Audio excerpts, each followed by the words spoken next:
Welcome back to the Silent Plus podcast. My name is Josh Watford, and we're not really across the desk today. We're just kind of sitting around. We're around. So, to my left is Joe Zumwalt. He's here, and I'm John Nicholson. Always good to be here with you. Yeah, absolutely. So, we are finishing up the cardinal virtues. Sure.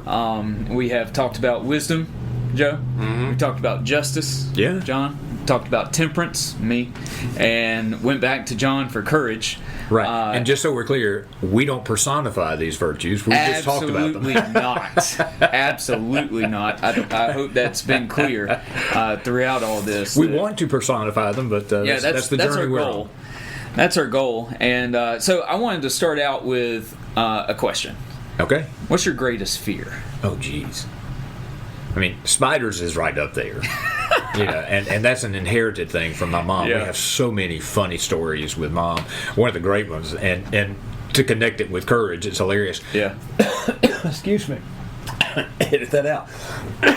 My apologies, folks. Oh, and you have a shirt that says "No Fear." That's exactly right. Yeah, now. That's so funny. Which is older than either one of you guys, by the way. No, 95. Okay. I was born in 90. Okay, it's almost older than you are. Yeah. Crazy stuff. But anyway, I was in Cub Scouts back in the day and got the Order of the Arrow of Light Award. And, it's some achievement and that sort of thing. And we were out and had stand around this campfire sort of thing, and I give this speech about courage. And that's wonderful. And grandkids sticking their head in the door. That's fun. Welcome to the high production quality of Silent Plus podcast.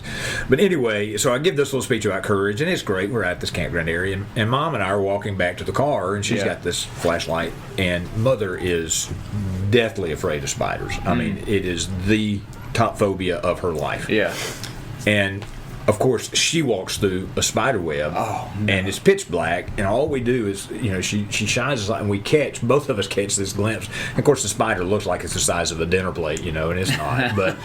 But she throws the flashlight at it, and then, of course, we're in the dark, and she's screaming, and it's crazy, And I'm just giving this whole thing about courage, and here we are. All my friends come running to see what's happening, but anyway, it was just a comical, ironic moment of, yes, I'm going to exhibit courage, and now we're both screaming like little You didn't girls. have any issues like that after your sermon on Sunday? Right? No, I did not run into any spider webs Sunday afternoon. So, anyway. What about you, Joe? I think Public speaking, for me, that's a big one, but it's not my biggest. I know. I think for me, it's at the end of life, after having been tested, being found that I'm fool's gold instead of real gold. Oh my gosh, you're so spiritually minded. That's no, I mean it keeps me up to. What if I guess my greatest fear is that my repentance isn't true repentance. I think the fact that you're worried about it, Joe. But am I worried about it enough at times? Anyway, so that's probably my greatest. God's going to ask you. So do we need to derail this conversation and just move into assurance of salvation here? No. Do we need to talk about faith again, Joe? No, but I think it is my greatest fear. And then second would probably be public speaking. So. Okay.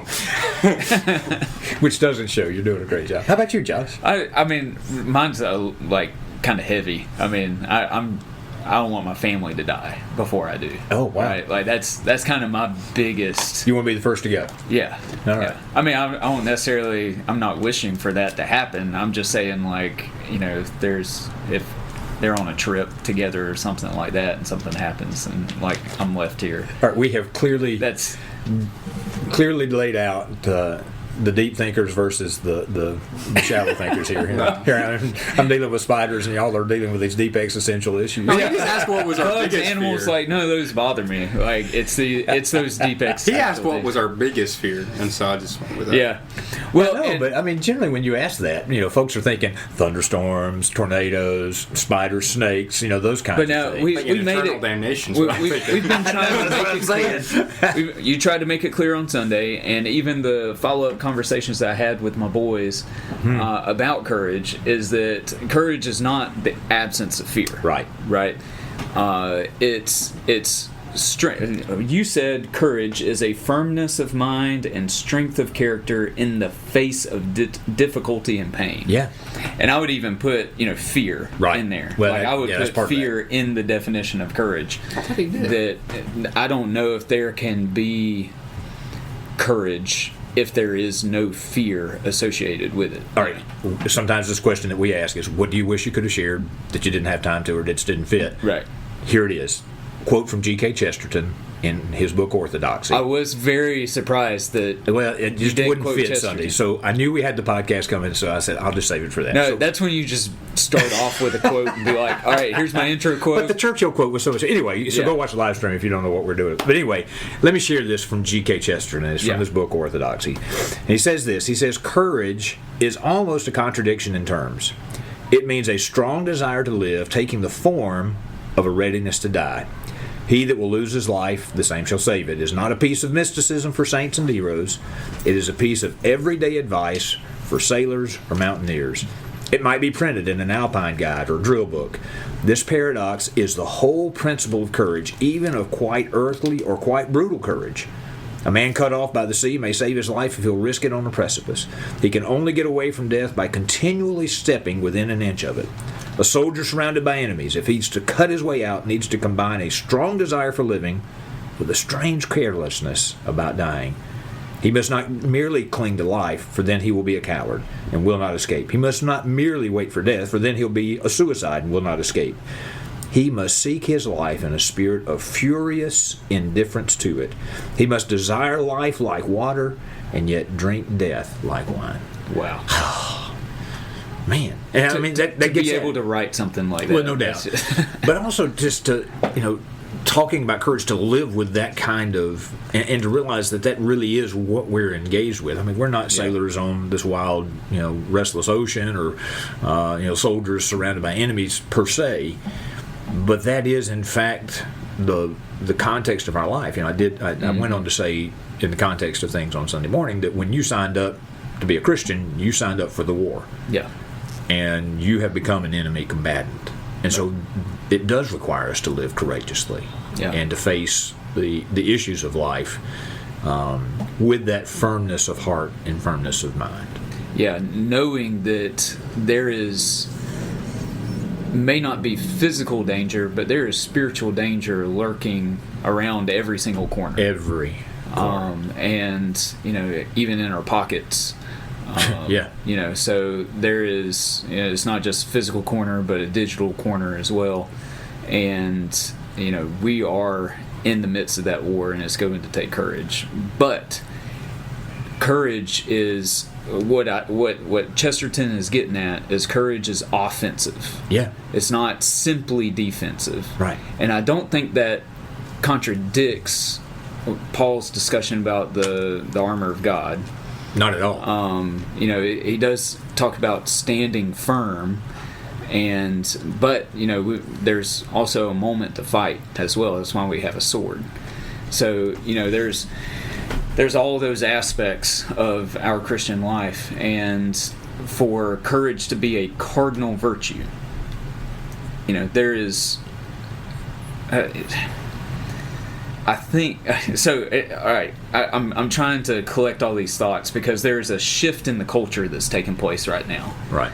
A move away from the ironic to the more serious. People, the change in the generations are tired of people not really caring about anything, and now they're showing a lack of irony, meaning that there is a seriousness about them. And I think courage has been, just let's think about superhero movies, how the transition has happened in superhero movies. All right, you're going to have to educate me because I'm not the Marvel Universe guy. You've went from the classic Captain America, right? Yeah. All right, so that's not that far. That's not even that far back, right? Like I'm just you just track the Marvel Cinematic Universe. Mm-hmm. From the early days of like the very first movies of these core characters of Iron Man, of Captain America, of Thor, and all that, and you see a true courage you got their flaws as well. Sure. Yeah. But particularly in Captain America, you have this deep-rooted courage that's being upheld as a virtue. Right. Mm-hmm. To where now we're making. It's more about, let's tell the backstories of these villains like Loki, and now let's mix the good and the bad together to show, like, okay, well, their courage can look different for different people. Courage sometimes looks like, for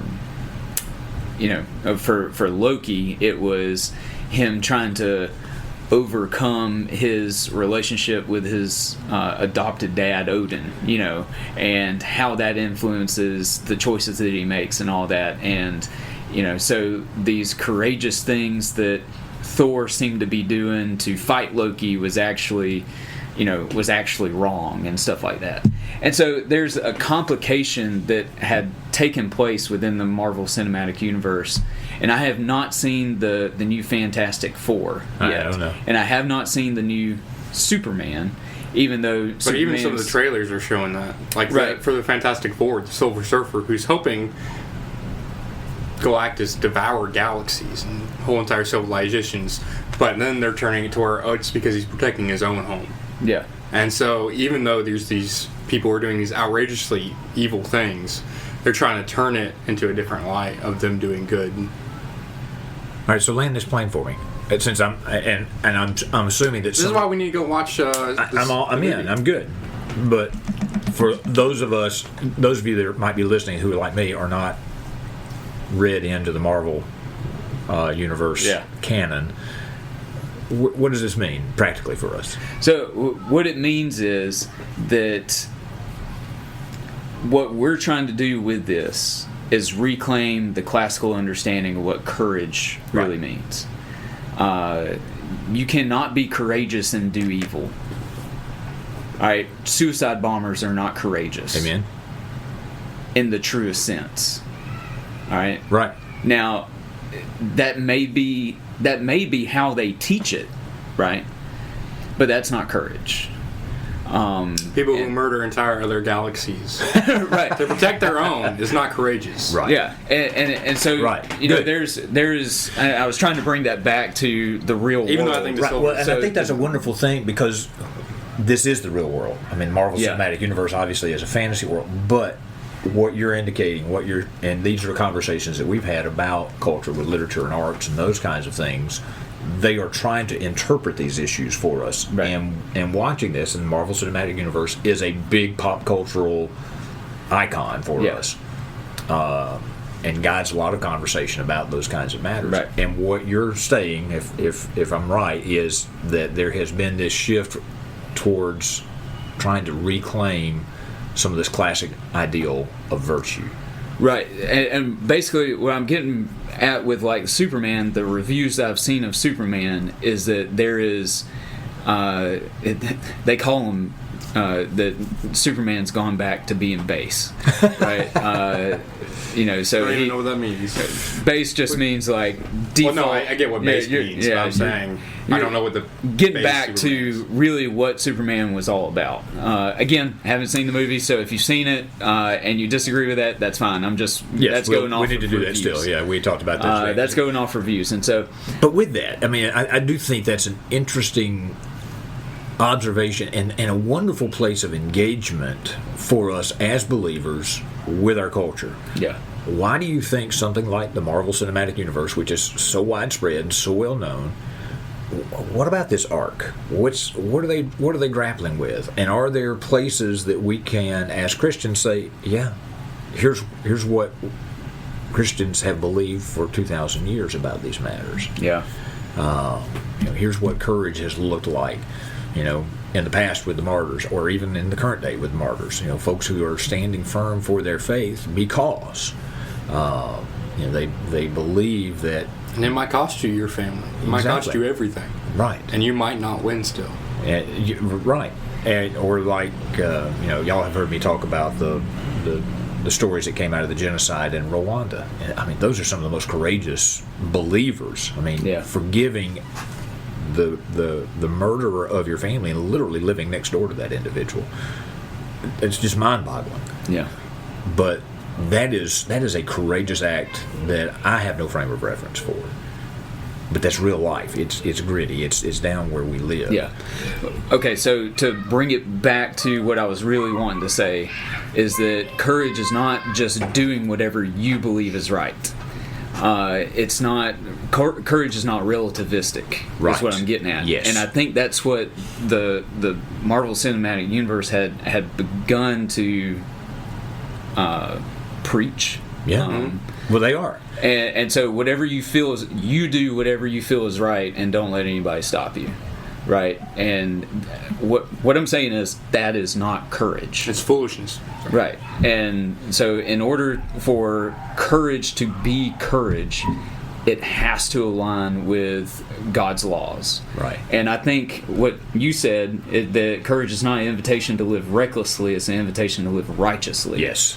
That's where I was going with all of that. That's okay. Good. You see how I tied all that in? Yeah, it's a long road, but that's good. It was like, I think that was a 10-minute discussion on it, and I apologize. No, I think it's wonderful because it brings.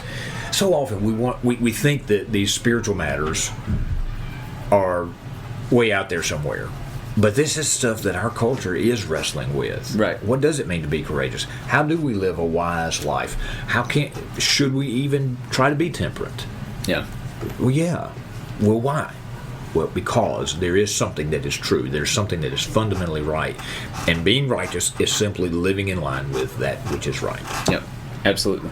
One other thing that I can't even remember your exact quote, John. I wrote it down a little bit differently than what you said, but it was your thought. I just reworded it. I put, courage is grown in the garden of God's sovereignty. Oh, I like that. I like that better. I should have said that. Well, I'm pretty good at I'm better at revisions than I am like original thought. So, but yeah, that hit me in a way that was really helpful in thinking about that.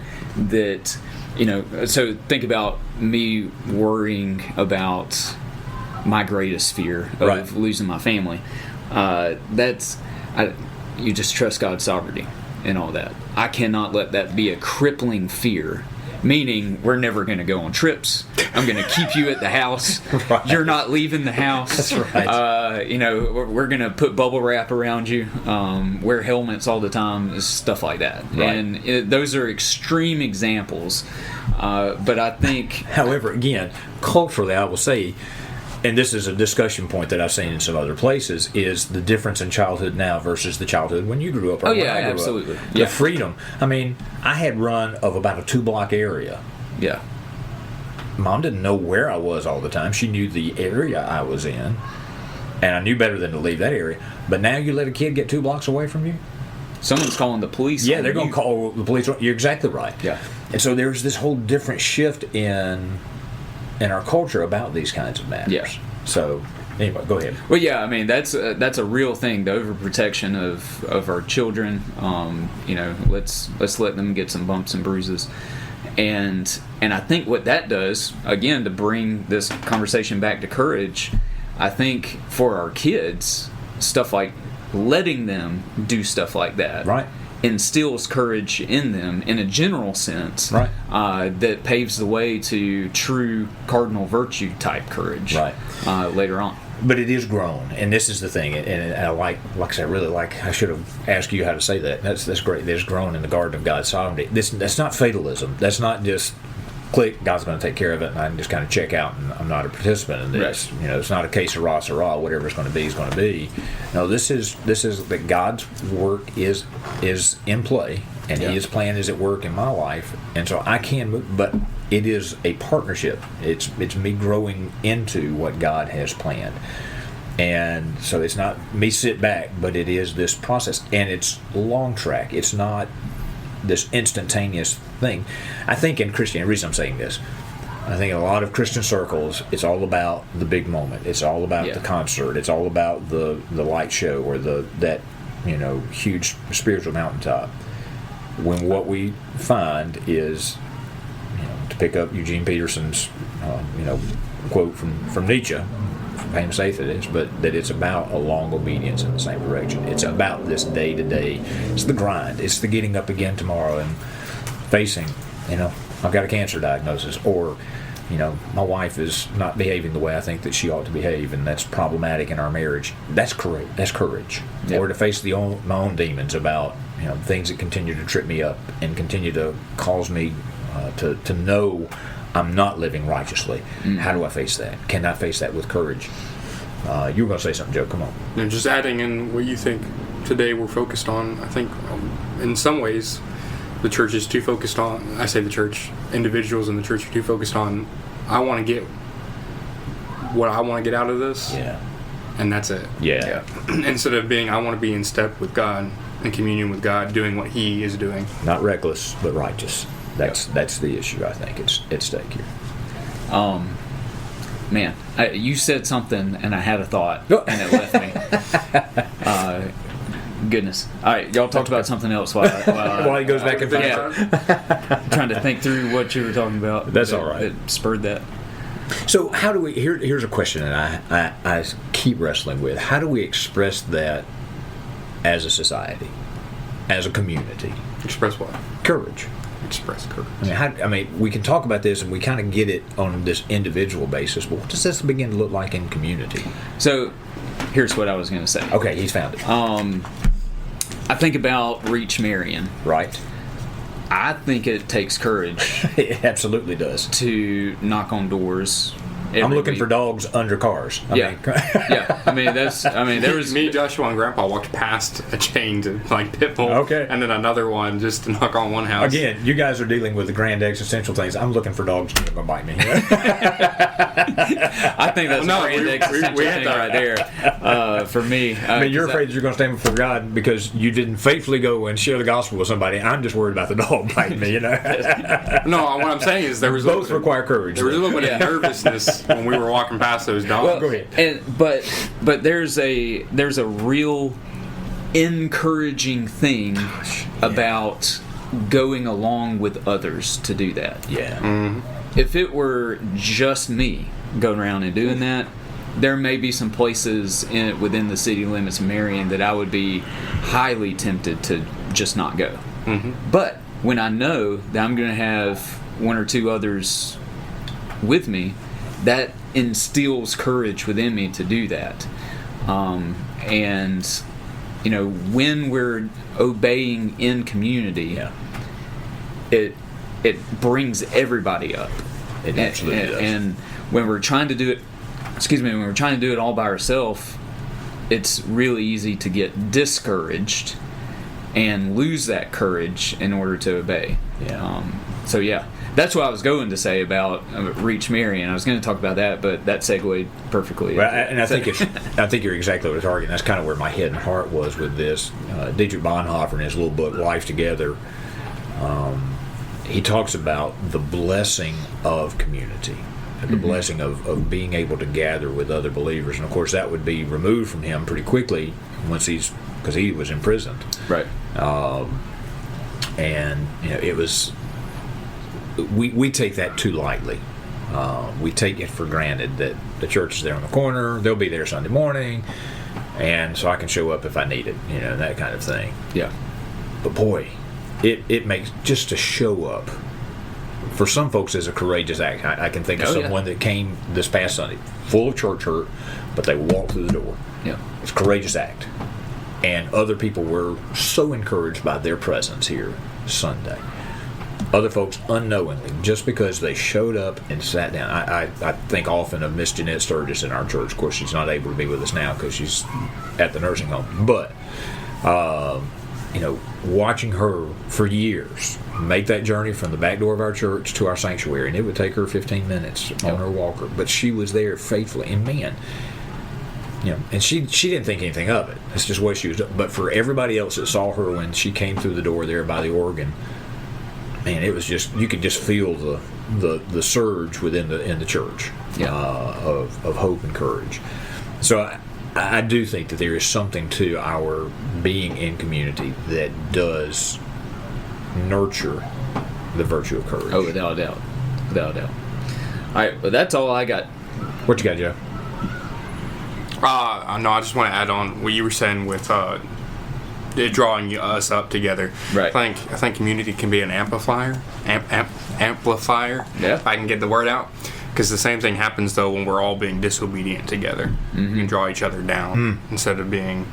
So we're called to draw each other up. I think about the Israelites on the precipice of the Promised Land, where you got two of them, Joshua and Caleb. Says, "Look, God's promised this. Let's go.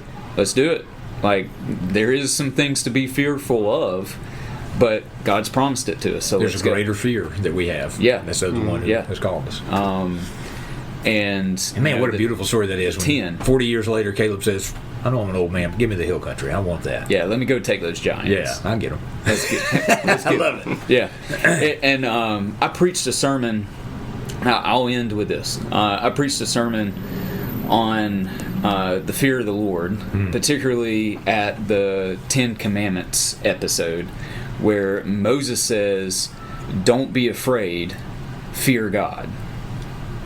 And so that was my text. And then afterward, Roger's really good at coming up with hymns that go along with the sermons. Cool. And he said, I thought about Amazing Grace.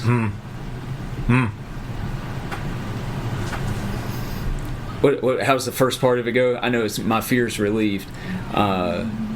Grace taught my heart to fear. And grace, my fears relieved. And so courage is fearing the one who can kill both soul and body in hell, but not fearing the one who can just kill our body. Yeah, that's the worst thing to do. And so, as we continue on in the virtues, moving into the transcendentals, we're going to encourage you all to be courageous this week. Obey God, even when it's tough, even when there are things to fear. But don't let those overwhelm you. Exactly. Yeah, we can live with that confidence. To drink or to desire life like water and drink death like wine, as Chesterton said. What a great story. That's good. Picture. That's good. Good stuff. All right, guys. Until next time. We'll see you then. All right.